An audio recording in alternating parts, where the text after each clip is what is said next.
வாழ்க வையகம், வாழ்க வையகம், வாழ்க வளமுடன். ஒவ்வொரு நூற்றாண்டிலும் மானுடகுலம் தலைத்து முன்னேறுவதற்கு பல ஞானிகளும் மகான்களும் ஒவ்வொரு நாட்டிலும் தோன்றி தன் நாட்டை வளப்படுத்தி வருகின்றார்கள். கார்ல் மார்க்ஸ், மகாத்மா காந்தி, ரவீந்திரநாத் தாகூர், சிவானந்தர், ரமண மகரிஷி, ஜி கிருஷ்ணமூர்த்தி ஆகியோர் 19 to 20ஆம் நூற்றாண்டில் புகழ்பெற்ற சிந்தனையாளர்கள். 20ஆம் நூற்றாண்டில் தமிழகத்தில் தோன்றி நம்மிடையே வாழ்ந்து வந்தவர் வேதாத்ரி மகரிஷி அவர்கள். செயல் வேகம் கொண்டவனே சித்தன், சிந்தனையில் புயல் வேகம் கொண்டு எழுத்தில் பொறித்தான் பல கலைகள். செயல் வேகம் கொண்டவனே சித்தன், சிந்தனையில் புயல் வேகம் கொண்டு எழுத்தில் பொறித்தான் பல கலைகள். நமது மகிழ்ச்சியினுடைய ஒரு அற்புதமான ஒரு நோக்கம், மெய்ப்பொருள் நோக்கு இந்த கவி.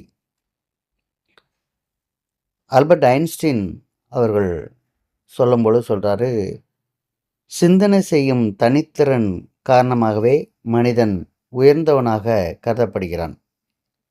தனக்கென்று தேவைகள் எதையும் வேண்டி சிந்தனை செய்யாமல் சிந்தனை மட்டுமே முக்கியமானதாக அமைந்தது. சிந்தனையில் சாதிக்க ஒண்ணாதது ஒன்றுமில்லை. மனிதனாக பிறந்தவன் கட்டாயமாக சிந்திக்க வேண்டும். சிந்திக்க சிந்திக்கத்தான் மனிதனது எண்ணங்கள் உரிய உருப்பெற்று சிறப்படையும். சிந்திப்பது மனிதனது தனி உரிமை. சிந்திக்க தெரிந்தவனே மனிதன். இதை நம்முடைய ஆல்பர்ட் ஐன்ஸ்டீன் இங்கே தெளிவாக சொல்கிறாரு. இத்தகைய சிந்தனையை சிறு வயதிலிருந்து ஓடவிட்டவர் தான் நம்முடைய குருபிரான் வேதாத்ரி மகரிஷி அவர்கள். ஏன், எப்படி, எதற்கு என்ற வினாக்களை எழுப்பி கடவுள் யார் என்ற வினாவும் அதை கண்டுபிடித்து விட வேண்டும் என்ற வேகமும் உள்ளத்தில் எழுந்தது.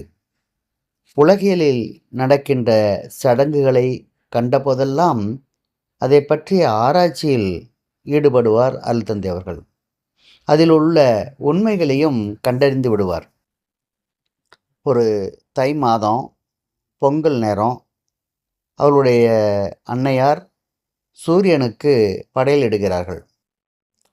படையல் முடிந்தவுடன் அடையை சாப்பிட்டு பார்க்கிறார். அதில் சிறிதும் உப்பு இல்லை. உடனே தன் அன்னையை நோக்கி, ஏனம்மா அடையில் சிறிதும் உப்பு போடாமல் செய்தீர்கள் என்று கேட்டார். சூரிய பகவானுக்கு செய்யும் அடையில் உப்பு போடக்கூடாது, உப்பு போட்டால் அது தெய்வ குத்தம் என்று அன்னையார் பதில் கூறுகிறார்கள்.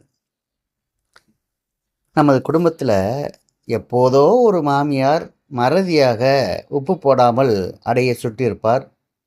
சூரியனுக்கு படையல் முடிந்த பின்பு அடையில் உப்பு போடவில்லையாம் அத்தை என்று மருமகள் கேட்டிருப்பாள். மாமியா சாதுரியமாக தன் தவறை மறைக்க கருதியிருப்பார்கள்.